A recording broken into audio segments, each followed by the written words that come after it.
রাজধানীতে উদ্বেগ বাড়াচ্ছে হামের সংক্রমণ। ঢাকা উত্তর সিটি কর্পোরেশন হাসপাতালের তথ্য অনুযায়ী নতুন আক্রান্তসহ মোট সন্দেহভাজন রোগীর সংখ্যা দাঁড়িয়েছে ৪৫,৪৯৮ জনে।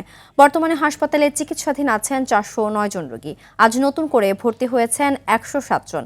চিকিৎসা শেষে হাসপাতাল ছেড়েছেন আরও ১৪৫ জন। এ পর্যন্ত হামে আক্রান্ত হয়ে মারা গেছেন ১২ জন। চিকিৎসকরা বলছেন, শিশুদের টিকাদান নিশ্চিত না হলে পরিস্থিতি আরও জটিল হতে পারে। একই সঙ্গে জনসমাগমের সতর্কতা এবং স্বাস্থ্যবিধি মেনে চলার আহ্বান জানিয়েছেন তারা। এ বিষয়ে আরও জানাতে রাজধানীর মহাখালীর ডিএনসিসি হাসপাতালে আছেন সহকর্মী মুনতাসির মামুন। মুনতাসির, কি ধরনের উপসর্গ নিয়ে শিশুদের হাসপাতালে আনা হচ্ছে, কি বলছেন চিকিৎসকরা, বিস্তারিত জানাবেন?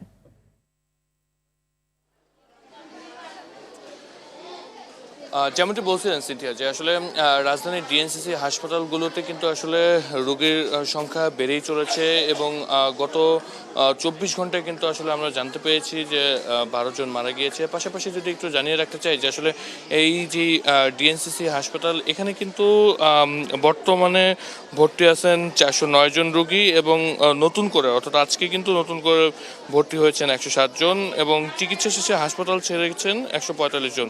এমন তথ্যও কিন্তু আসলে আমরা পেয়েছি।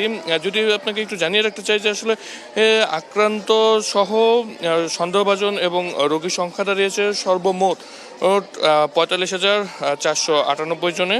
এবং যদি আপনাকে একটু জানিয়ে রাখতে চাই যে রাজধানীর যে ডিএনসিসি হাসপাতাল, এই হাসপাতালে কিন্তু আসলে ৫২টি আইসিইউ বেড আছে এবং সেই ৫২টি বেডের এগেইনস্টে কিন্তু আইসিইউতে আজকে ভর্তি আছেন সর্বমোট ৪৭ জন পেশেন্ট এবং বেশিরভাগ পেশেন্টই কিছু আসলে হাম নিয়ে ভর্তি আছেন এবং হামের যে উপসর্গগুলো দেখা দেয় সেগুলো যখন তারা দেখতে পেয়েছেন পরিবার পরিজন, তারা কিন্তু আসলে নিয়ে এসেছেন এবং টেস্ট করে কিন্তু আসলে তারা নিশ্চিত হয়েছেন যে আসলে তাদের যেই রোগী রয়েছেন তিনি কিন্তু আসলে হামের রোগী এবং পরবর্তীতে কিন্তু আসলে তারা ট্রিটমেন্ট নিচ্ছেন। এবং তাছাড়াও বেশ কিছু অভিযোগ রয়েছে যে আসলে এখানকার যারা নার্স রয়েছেন তারা কিন্তু আসলে সময় মতো তাদেরকে রেসপন্স করছে না, এমন অভিযোগও কিন্তু আসলে আমরা পেয়েছি।